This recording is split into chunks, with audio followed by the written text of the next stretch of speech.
Well, I'm joined now by Brendan Cox, who was married to the late Jo Cox, sister of the newly elected Kim Leadbeater. Hello to you, Brendan. What does this result mean to you as a family?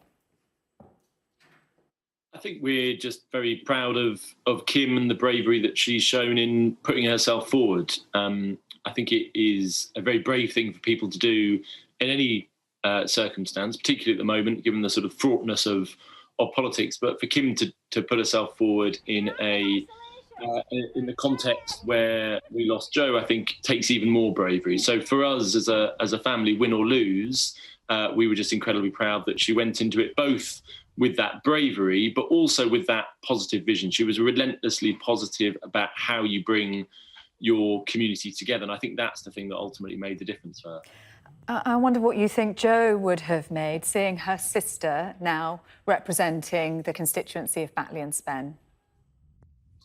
I think she'd be very proud of her. I think she'd not be surprised at her talent and ability. Jo and Kim are very different people, but they certainly share that sense of how important it is to build local communities, to bring people together at that local level, to build that inclusive and positive vision of community. And so I think Jo would, be excited, would be bouncing around, full of optimism about what Kim can achieve in the House of Commons as well. But I think the first thing for Kim, as she's talked about, will be concentrating on the community in Batley and Spen and helping it heal from what has been a pretty divisive campaign where people have tried to exploit differences. I think the priority for now will be mending some of those community relations. Yeah, and you praise Kim for her bravery standing in the Batley and Spen by-election. It has been a pretty bruising period for all involved, and at times a toxic campaign. Kim, in her acceptance speech, having to thank the police, who she said she certainly needed over the past few weeks. Yeah, I think, you want by-election campaigns to be hard fought. You want the debate to be rigorous. You want it to be passionate. And as part of that, there will sometimes be frayed tempers and irritations.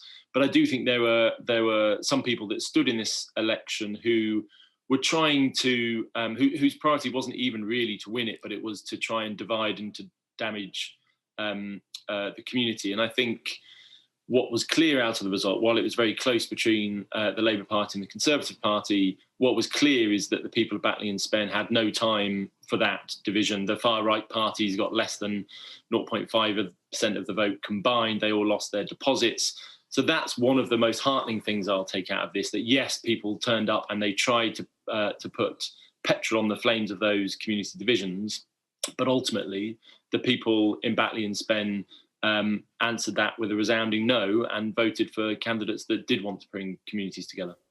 George Galloway, though, ended up taking votes from both Labour and the Tories, coming in third place, and Jo sees her majority at 323.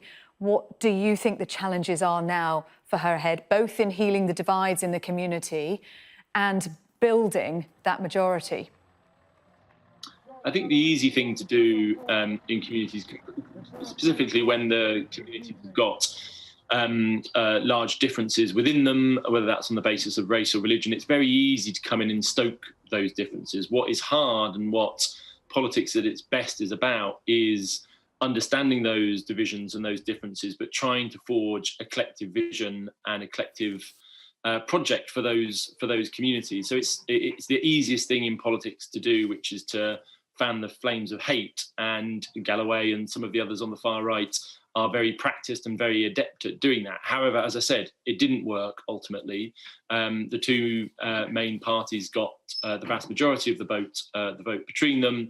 And I think what Kim will be focusing on now, as she's been talking about, are those local issues that actually do bring people together, and whether that is around education or the local environment or potholes.